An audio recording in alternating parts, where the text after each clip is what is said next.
What are we doing?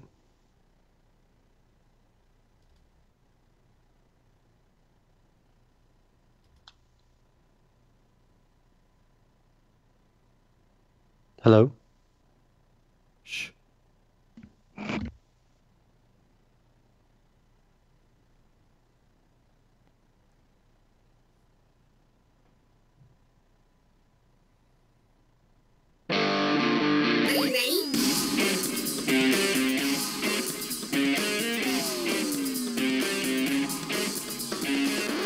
Oh, this will be a great wrestling podcast, and you can believe in that. I knew he was going to do it. I knew. This is OT3.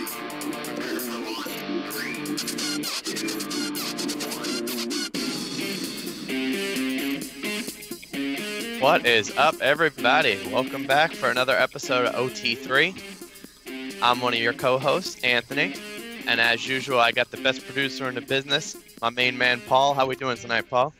Oh, yeah, we struggled a bit there in the beginning, but we got it. Yeah, we're here. That's all that matters, right? That's true. That's true. What's happening, y'all? And my other co-host. We have a new Grand Slam champion, and you can believe in that. I don't know why you're shaking your head when you know it's true. It just brings me back to the first episode, and that's where our start of our credits for beginning of our song is. What you could believe in that. So, with that, let's start with that. We're going to talk about Survivor Series. We're going to talk about TakeOver, but real quick, you bring up a great point in Roman. You could believe in that. He's a Grand Slam champion. What is that as a fan of Roman? Do you think it's something that should have happened sooner, something that was down the road, or do you think it happened right at the right time in his career? I guess it's about the right time. He's really not in the main event scene anymore. He's being pushed down our throat. Like you said last week, when's the last time he's been in a championship match? This is the first time he won a championship. Not that he's been in a match, but the first time he's won a championship since Since he had the title with Yeah. Triple H, I guess? Around that time. When he lost it to, who did he lose it to? I guess in that triple threat with his boys. Yeah.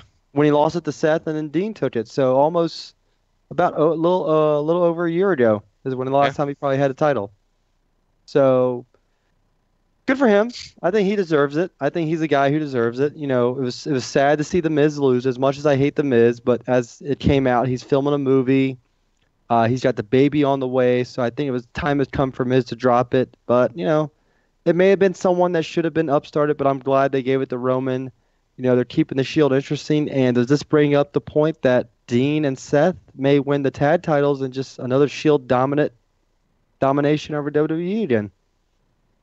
Yeah, I mean that'll soon be the we'll soon know about that. I think that's definitely a way they might be pushing towards. And talking about the Shield dominance, let's get right into Survivor Series. Let's talk about the Shield versus the New Day, the opening match of Survivor Series. And honestly, probably one of the better matches of Survivor Series. The Shield gets the win in a good back and forth match where there was times where I thought they were really going to surprise us and let the New Day take the win. The New Day were dominant at some points of the match, and I think they were both showcased very well, but ultimately what everyone thought, the Shield did get the victory and started off Raw with the 1-0. How did you feel, too, as well, not only about the match, but how they actually kept count this year? And they were showing like the scoreboard after every match. The scoreboard was pretty cool, but I felt it kind of gave away some of the matches as you got towards the ending.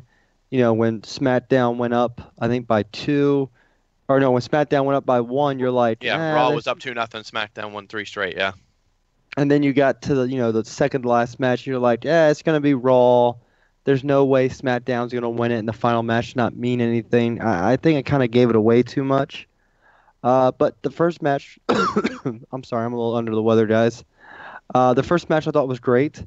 The triple powerbomb off the top rope was a good spot. The New Day looked great. Big E had some really good spots out there, especially with that spear. Ugh. It was a great match. It was good for the New Day, good for the Shield, but it showed that the Shield is back and they're 2-0 as a team again, if you count TLC. Yeah. So let's continue the second match, and that was the first of our traditional Survivor Series matches. It was the 5-on-5 women's match, Team Raw versus Team SmackDown. Match itself, I think, was okay. Pretty much everyone knew going into this Asuka was going to be, one of the final members of Raw. She ended up being the only member left on Raw, and it came down to her and Natalya. So maybe a match they're saying in the future we might see down the road with a brand swap happening, a shakeup happening sometime, I'm sure, in the next 6 months to a year, if not sooner. So what did you think? Did you think that Asuka was showcased well in that match for her, she dominance was. of? She had a good. I mean, she dominated Natalya. It seemed like at the end, and you kind of knew Team Raw was going to win because Asuka still has yet to lose a match. So you kind of knew this was going to happen. And how about let's talk Nia Jax and Tamina, cousins in real life. Actually, that's for the first time they ever squared off. So another cool thing to see. They were pretty much the powerhouses of their respective brands and teams in that match. So that was cool to see as well. Speaking of Nia Jax, I think next episode we should get into some of the comments she made over. Yeah, we'll definitely get into that next We'll episode. do that next week. Yeah. Yeah, for sure. What was the third match? Oh, it was the United States champion.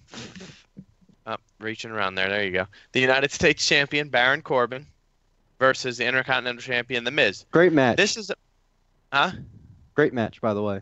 I thought it was okay. Except Corbin's starting to look like LeBron with his hairline. Oh, jeez. This is another match where me personally, I thought was going to go the other way. I thought The Miz was going to win, especially after, Corbin made it personal, on Twitter, calling out Maurice. And I was a bit surprised that Corbin won. But again, like you said, the scoreboard really gave away most of these matches because you knew that with 2-0, they weren't going to put them down 3-0.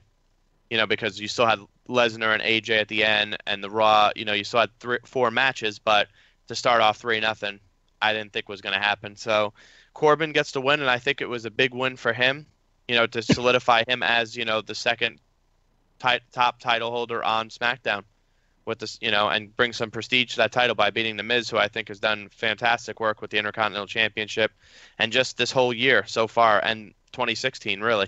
He's done fantastic, and I think he continues to elevate himself. What do you think, Matt? It was a great match. I'm glad Corbin won. I think he needed this win. And The Miz, that loss, I guess you could say, did a downward trend for him. But The Miz will be back. We'll see him in probably about a month or so. And who knows what's next for The Miz Taraj. I mean, we got talked about them tonight. What's going to happen with them with The Miz being gone? Yeah, that's a fair point, too, as well. So good for Baron Corbin, needed that. You want to take the next match? You want to start it off? So women's match, I believe, right? Yep. It was a great match. To be honest with you, I really thought it was going to be Charlotte the whole way. I didn't really see Bliss really had much of a chance in this, to be honest with you. I like Alexa Bliss. Her character is good, but she's never really faced anyone very physical or the size. Yes, Nia Jax, but I believe that was, what was it? Like, it was a multiple person match, I believe, right? The elimination match. Right. Yeah, so she's never really faced anyone like this before, and gotta say, I'm glad Charlotte won. I think she deserved it. You hate to use these kind of moments, but I felt like they owed it to her after all the stuff's been coming out about Ric Flair, the documentary. It was one of those. All right, yeah, it was a nice moment for them. Yeah, it was one of those we're gonna give it to you type moments. Like what they did for Ray. All this other stuff. So good for Charlotte. Yeah, I agree with you. I think Charlotte is the best all-around performer of all the women right now in WWE, and I think she might be one of the best performers in WWE, period, with the men involved. I think she continues to elevate as well with what she brings to the ring, and there's a reason she's a 5-time women's champion already, so good for her. And SmackDown now pulls the 2-2, if you were keeping track for the scores. Then we get to the tag team match now. Usos versus Cesaro and Sheamus.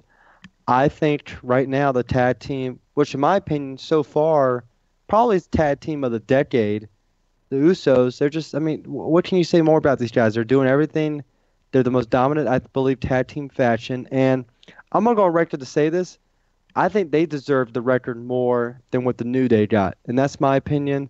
I think the New Day was thrown together to try to get those 3 guys, maybe a program.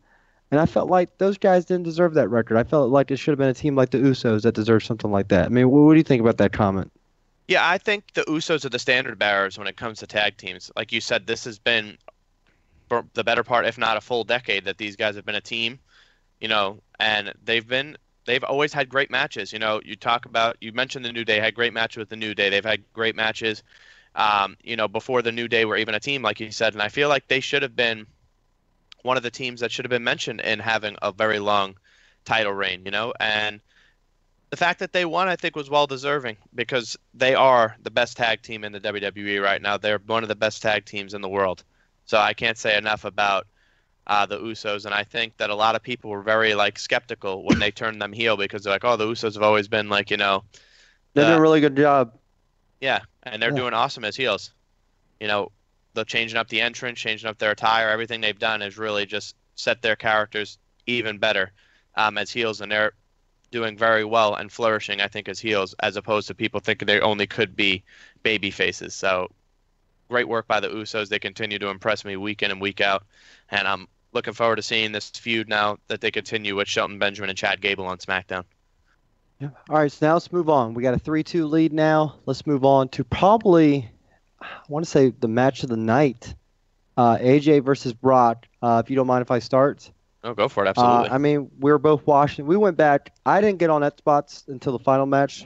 Excuse me, but me and you went back and rewatched together. And how many, holy crap, he's dead in the beginning did we have for AJ? The one German suplex where he completely flipped him. Yeah. It was amazing. But for the fact for AJ to actually come back, put him in the calf crusher, which I thought Brock brutally got out of that, slamming his face. But, he hit the forearm. But, does this show that AJ is right now the best wrestler in this company? It's funny because we've literally I've made the same comments about the three people we've talked about, and they're all in the SmackDown brand. I've said Charlotte, I've said the Usos, and I'm going to continue here, and I'm going to take it one step further, and I'm going to say AJ Styles is the best wrestler in the world today, not just in the WWE.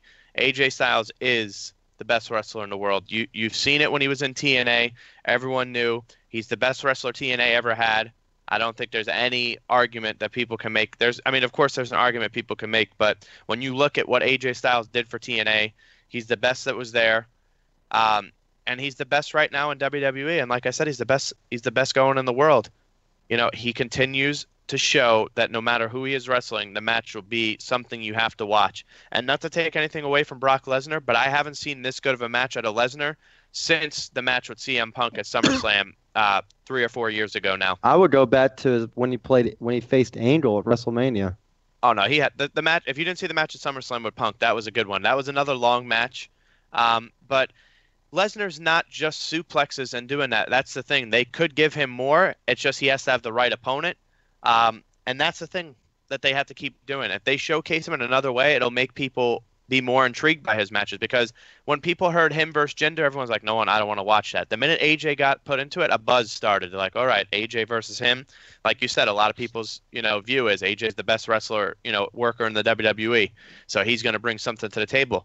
And they got 15 minutes in that match, so it was a fantastic match. I enjoyed it very well. Real quick,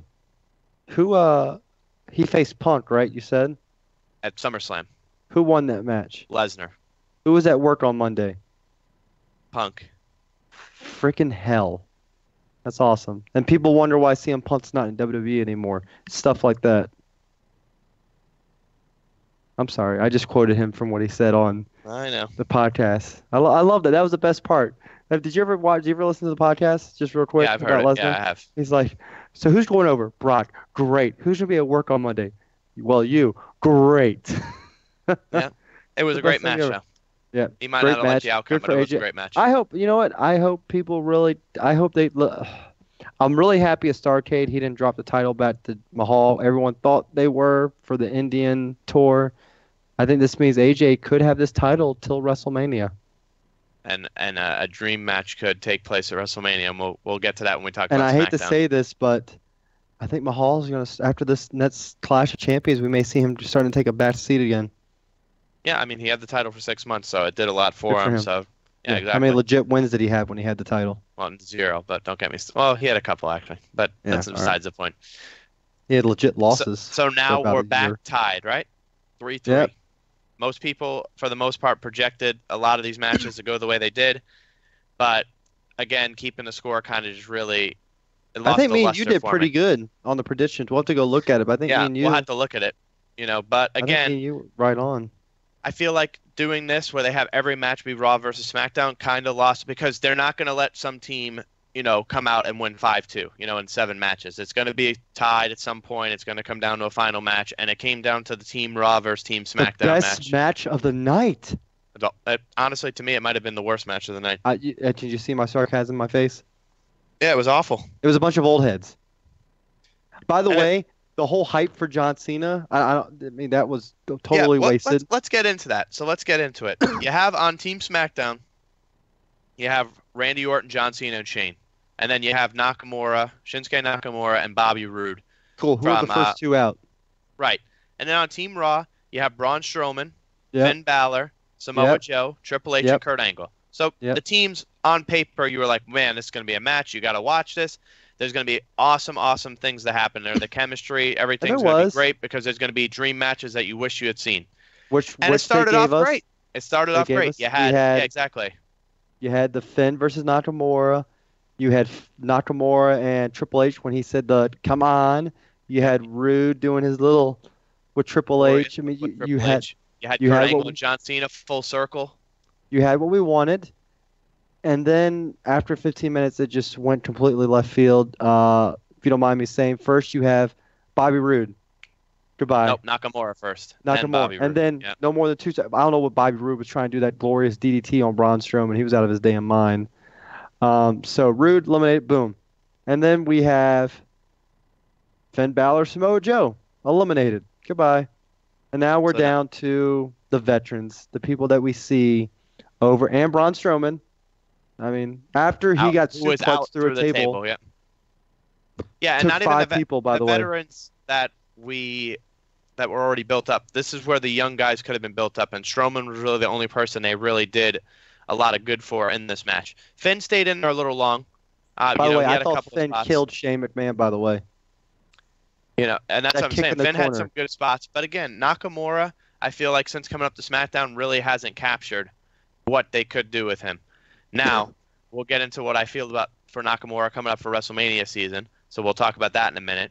But I think the match as a whole was not good. I think it was planned horribly. For the final person on Team SmackDown to be Shane McMahon, I think is a joke. Especially Let's go back after to last year. He wasn't even the final person last year. He was out early. The first one eliminated. He was the first. After that first concussion he got. Yeah, like first or second. But you had kind of just put, Owens and Zayn, you knew were going to get involved, but they do it to cost, Orton gets eliminated basically because of that. Can we talk about that though? Like they beat up on Shane, and then he came back and knocked them out with a chair. Like what? Like they were supposed to get rid of Shane, not let Shane grab a chair. First off, Shane should have been disqualified or something like that. No, he didn't be disqualified for hitting them. Or Raw should have been. Yeah, Raw should have. Exactly. They attacked him. Strowman should have been counted out. He was outside for like an hour. There's a lot of stuff that just didn't make sense for that, and that's why I had an issue with the match as a whole. And then Cena gets eliminated. Like, what was the point of him? And it was just the only thing he did was eliminate Samoa Joe. So I mean, unless they're going to plan for Cena versus Samoa Joe, but Cena being the match, that's what I'm saying. He came back for this. He's not even advertised for that SmackDown pay-per-view. So what is he, a free agent again? He is a free agent. Yeah, that's why he was joining Team SmackDown. Let's go to the ending to where Mr. COO has to get his spotlight in the sun. I'm sorry, Triple H. You screwed this up, man. No one cares about you anymore. I'm sorry. I don't know how you feel, Anthony. No one cares about Triple H anymore. This isn't about you anymore. The fact that you made yourself get the win, get the pin, stupid. Stupid, stupid, stupid. I don't want to see you anymore. I want Finn or Samoa Joe or even Braun to get the pin. I'm so happy what Braun did after the match. Yeah, what about what Braun did after the match when he just destroyed him? Good for him, man. It's stupid, dude. Like, what was the point of Triple H getting that? I don't get why Triple H was the final. The final. First, he pedigrees Kurt Angle, which is setting up for. I think now I've heard Royal Rumble and then something else this summer. And then he pedigrees Shane after Shane thinks, oh, he's going to help me out. And then Braun comes in after the match and he gets upset because Braun apparently didn't know anything. Thought he was playing him, yeah. And then, 2 power slams. But, I mean, Triple H, like someone said in their podcast, just buries people. I wouldn't even say that he buried anybody. I'll just say that he has shouldn't his have own been the one to agenda. get the final pin. You go back and listen to that podcast, a lot of stuff is still true. He could have been the one there he could have let Strowman get the pin. He didn't have to be the final pin, and then Strowman still could have attacked him or something. But I think like I said, the way the match as a whole wasn't built very well. I don't think that it really did much for the agenda. And now you hear the things coming out about Vince saying that Finn isn't over. So guess what? They put a poll on WWE.com, and guess who's who winning should be the the poll? next? And Finn Balor won. Yeah, Vince Because is Finn Balor senile. should get his title, regardless of the fact he has a rematch due to him. Period. If we keep up with storylines, and people do, he has a rematch due to him ever since he had a relinquished title, and that he never lost because of the injury he sustained at SummerSlam that year against Rollins. So. And how can you say the guy's not over when the fans they all do the thing? They love him, especially to the demon there's gimmick. no doubt. There's no doubt that Finn's over. So that's not a fair point to me. So I think we should go ahead and segue. I think we should leave NXT since we're getting close to Raw for next week. I was gonna say. So let's go ahead and segue to Raw. Let's talk about last week. Strowman comes out and Triple H bats down. And then they make him a scared. match with Jason Jordan, and you find out Jordan Jordan still isn't 100%. Almost lifted him up. And then Kane comes out again and attacks Strowman. And I don't Strowman even know where that's again, going to. Strowman once again from an attack, no sell. Says no, I don't want any help, and refuses the medical help and walks away. And that's the end of seeing him on Raw for the night. And then the Raw, as we said, ended with. Well, no, let's talk about the return of Paige with her two new additions from NXT, and that was Sonya Deville and. Now Sonya is the one that's part of the Four Horsemen, right? No, Sonya Deville and Mandy were both on Tough Enough. No, I thought Sonya was the one that was with the Ronda Rousey crew. No, that's not her. Okay. Sonya is one of the. That's why they were saying it pays to not win, because they were showing Velveteen Dream, Sonya Deville, and Mandy Rhodes were all on that season of Tough Enough, and they lost. They weren't Josh or Sarah Lee that won. So who's the girl in NXT that's part of the Ronda Rousey crew? Shayna Baszler, the one that was in the Mae Young Classic. That's right. She hasn't debuted on TV yet, though. She's only done the Mae Young Classic. Well, have you heard about the rumor going around? Is that the reason all these call-ups are happening is because the Women's Royal Rumble. We might get the first ever Women's Royal Rumble. And that's where someone may debut.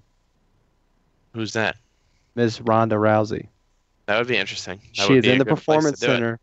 Now, we'll have to talk about the Royal Rumble. Does Rousey win the Rumble? Think about this now with Monday Night Raw. So we talk about the three newest additions to Raw. On SmackDown, they got Ruby Riott, Sarah Logan, and Liv Morgan. I think that grouping was a little bit more interesting, just because I feel like the three of them haven't really worked together in NXT, and it was kind of they just kind of threw them together so that SmackDown could have more people on the show as well, which is fine. But I feel like they did exactly what Raw did the night before with having them come out and attack someone.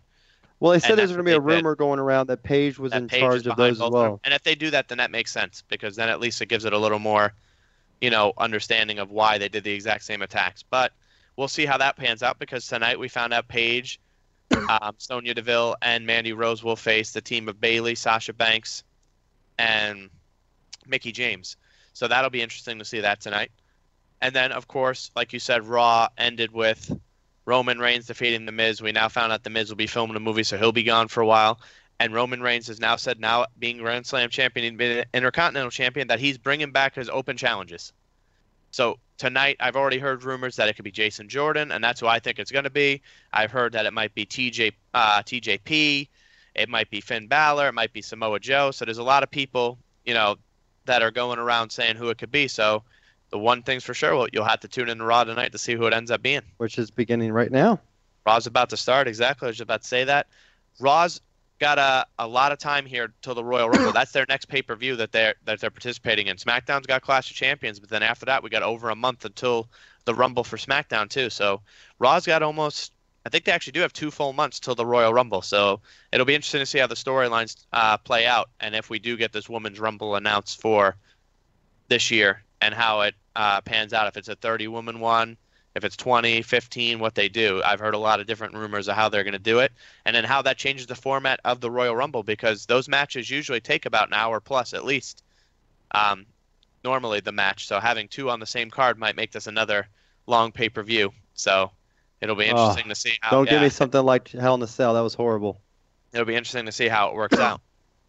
So we'll hold off on TakeOver for next week just because we want to make sure we definitely talk about that because there was a lot of good from NXT TakeOver that I think we need to talk about that we wouldn't be able to do justice to by only taking a couple minutes here at the end of the show. So we'll definitely talk about TakeOver next week, and we'll talk about more about NXT itself. Next week will probably be more to that. And I think already next week we're going to be talking about no. Is it? No, couple. I think it's 2 weeks. Yeah, 2 weeks. Yeah, I think it's the 16th. So we got. So we'll save SmackDown for next week, because then we'll get more storylines on what's going to be going on. We'll talk about that, and we'll figure that out. We'll talk about any other things. Obviously, now it's officially confirmed. I will say this, that Drew McIntyre did tear his bicep, so he'll be out at least till WrestleMania, and we'll talk more about that next week. All right. Well. So. Adam Cole, baby. We will sign off with that. Yeah, we'll talk about Adam Cole next week in NXT. Definitely, NXT War Games was amazing, so we'll definitely talk about that next week. Paul, I'm going to hand it off to you. Paul might not be here yet. We'll have to wait a couple more minutes for Paul to come back. This is awkward. It happens sometimes, you know? Sometimes you hand it over and he hasn't been back yet. So it's all good. Our producer stepped away for a second. All right, so let's go ahead. Let's just talk some jibber jabber. Let's have some crap talk. I'm not gonna. No, we're not gonna do that. No, just like random stuff. Who are you picking tonight to answer Roman? I know the rumors are out there, but who it might be? Who are you picking tonight? Finn. You think Finn? And you think it's a clean victory, or you think something's gonna happen that's gonna cause it to be like a feud that continues, or you think it's just gonna be a clean win for Roman and that's it, done and over with. Oh, Paul, you back? Yeah, I am. I'm here. All right, here we go. All right, Paul. We're handing it to you, Paul. You can close this out. Oh, we're done. Yes. Yeah, that's it. You can close this out. Sweet. Okay. It's weird, right? The sound, you don't really hear the bass in the music. That's strange. Anyway, thanks everybody for watching. Thanks for tuning in. You can find the OT3 podcast pro wrestling show Off the Top Turnbuckle on Facebook. It's Facebook.com/Off the Top Turnbuckle. It's OT3 Podcast 1 on Twitter. OT3podcast@gmail.com if you feel like sending any emails through. I got those right? Yeah. Yeah. I don't think we have any Instagrams. Oh, it's right in front of me. I can see it there. So, right. So give us some love. Give us a like on the Facebook page. Follow us on Twitter, and give us a subscription on the YouTube page if you don't mind. That would be appreciated. And they are starting with the open challenge. All right, fair enough. Did someone answer already or not yet? Not yet. He's just walking out by himself. Right, Where's the shield? Well, we'll let everyone go enjoy that then. All right. Sounds good. All right. See ya. Have a great night, everybody. Thanks for tuning in. We'll see you next week for OT3 we'll again. See Catch us Thursday at SST. Paul? Thursday, yes. Yep. Wednesday Crazy Talk. Not sure. Maybe. All right. Yeah. All right. Well, stay tuned for that. Thursday, you'll see us for SST, and maybe Wednesday for Crazy Talk. And then we'll be back again next Monday. Same time, same place for OT3. Have a good night, everybody. And hope everyone had a great Thanksgiving. Yep. See ya. Uncle do to do.